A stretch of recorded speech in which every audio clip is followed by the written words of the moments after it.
L'INRS a été créé en 1947 par les partenaires sociaux et son objectif, c'est la prévention donc des maladies professionnelles et des accidents du travail. Et on fait ça à travers 4 grands modes d'action. Les études et recherches, la formation de médecins du travail, formation de préventeurs, formation d'agents des CARSAT, l'information à travers un site web inrs.fr, et puis à travers de l'assistance aux entreprises, aux médecins du travail, l'assistance aux CARSAT.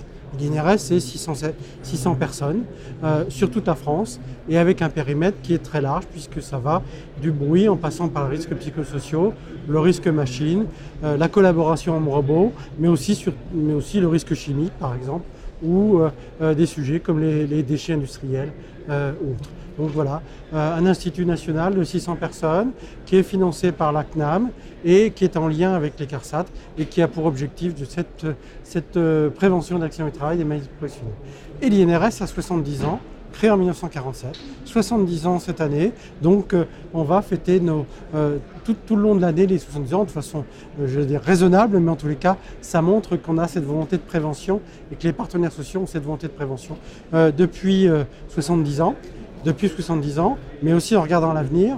On travaille beaucoup sur des sujets comme la collaboration homme-robot, comme les exosquelettes, sur des sujets très nouveaux pour l'avenir des entreprises en France et pour le travail en France.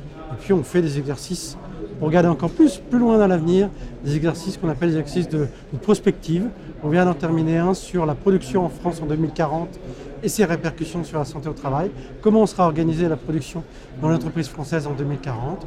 Et puis on en a un cette année, un exercice de prospective, par exemple sur l'ubérisation, c'est-à-dire la modification des modes de travail, des modes d'organisation au travail en France. Voilà, donc à la fois 70 ans, à la fois très actuel auprès des entreprises pour la prévention et à la fois tourné vers l'avenir à travers les technologies d'avenir autour des robots, autour du digital, etc.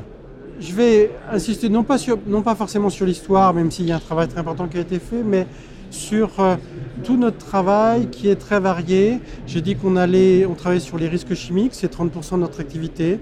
Éviter les cancers professionnels, c'est très très important. Ça peut aller des éléments comme l'amiante assez ancien, mais aussi comme le bisphénol, comme les phtalates, des produits qui sont présents dans de nombreux produits industriels, de la vie courante aussi, mais aussi tout ce qui est autour de l'organisation du travail, tout ce qui est autour des risques psychosociaux, du burn-out, tout ce qui est autour des éléments que l'on voit apparaître de plus en plus ces dernières années.